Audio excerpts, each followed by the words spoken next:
I became a Christian in the middle of my parents' divorce. And for my brother, became a believer in the middle of that too, and shared the gospel with me. I was kind of discipled actually before I ever stepped foot in the church, and which is kind of weird. It's a little backwards. Usually people get involved in the church and they get discipled. And my brother was a part of a youth group that they needed a bass player, so they kind of tricked me into going to youth group by playing bass. and yeah, so the guy who led that youth band was the guy who actually discipled me all through high school and did my wedding, which was cool, you know. So my personal story is really important because it shapes me in my strengths, my weaknesses, and even just the things I connect with and focus on. So both in a positive way, that there's things of honesty in certain topics that can come from the heart and translate in stage that it seems like helps people lead in worship. But then there's also things that I know I'm going to miss. So there's also tons of blind spots that come out from that, which I got to watch out for. You know, I'm a 26-year-old reformed white dude, and so I have a bias, and so I got to be surrounded by people who are different than me, so I know what my blind spots are. And so I'm trying to constantly think through that and bring in other people.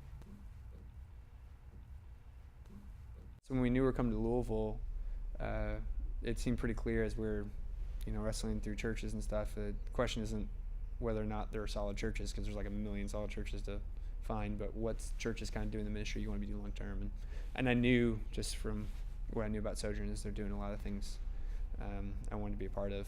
And we didn't think we were going to stay in Louisville at the time, and but which is funny now that we are.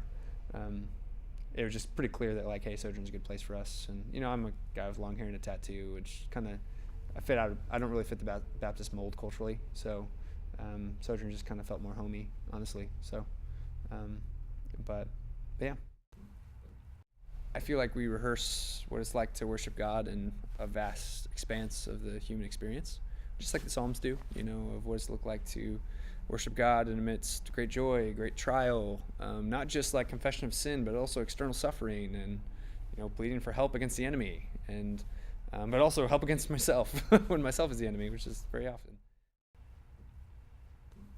My main goal first coming here was consistency of, like, what does it just look like to just consistently musically excellent and pastorally present every week. And I feel like the Lord's really blessed that, and we're kind of getting there. And now I think the goal is like, hey, how do we kind of experiment and have fun and make music and as a church and worship together. And so one of the things my goal is for this next year is kind of do some interesting arrangements where we do a weird acoustic set, or I have a theory background, so I want to do a little brass section some week.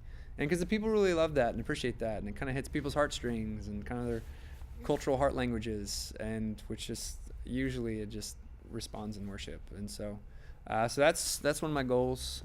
Personally, I'm still growing in liturgy and writing that, and figuring out, just working through that. And but as a team, I would love to, now that we're starting to hit a groove, and that we can start making music.